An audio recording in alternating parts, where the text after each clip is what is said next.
દોસ્તો, જય શ્રી કૃષ્ણ। તો સાંજે કેવી હતી વાવળ તમારા મલકમાં? અમારા મલકમાં તો સાંજે વાવળ જડી હતી।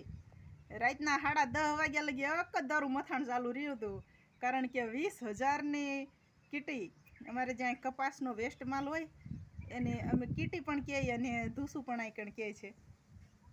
તો એ 20,000નો માલ હજી પરમ દિવસે ઉતાર્યો છે અને કાલે લેમેલ થઈ હતી એને ઢાંકવામાં, અને એક બાજુ પવન એક બાજુ છેડા હાથમાં રે નહીં, અને એવી રીતે જો આ ઢગલો ઢાંકીને મૂક્યો તો એમાં લીલા મકાઈના પૂળા હતા એટલે લાજ રહી ગઈ। છડા હરખા કરી અને ફટાફટ ઉપર મકાઈના પૂળા મૂકી દીધા, એટલે 20,000ની લાજ રહી ગઈ, નકર છાંટા ચાલુ થઈ ગયા હતા। અને આ કીટી જે છે,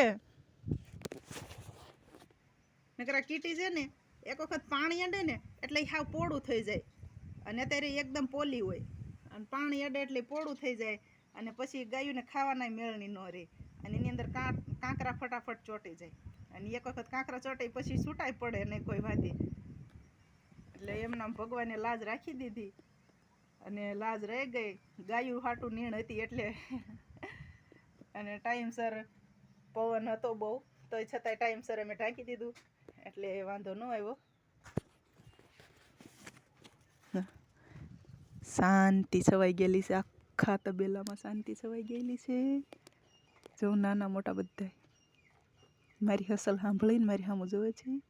ગોપી મસ્ત રીતે કાન કરે છે, ગોપી જો ગોપી ગોપી। સપના જોયું, જેનું નામ લેવી ને કાન ધરે હો, આપણે બધીના નામ નથી લેવા। સારું હાલો, તો તમારે એ મલકમાં કેવીક વાવળ હતી કોમેન્ટમાં જણાવજો।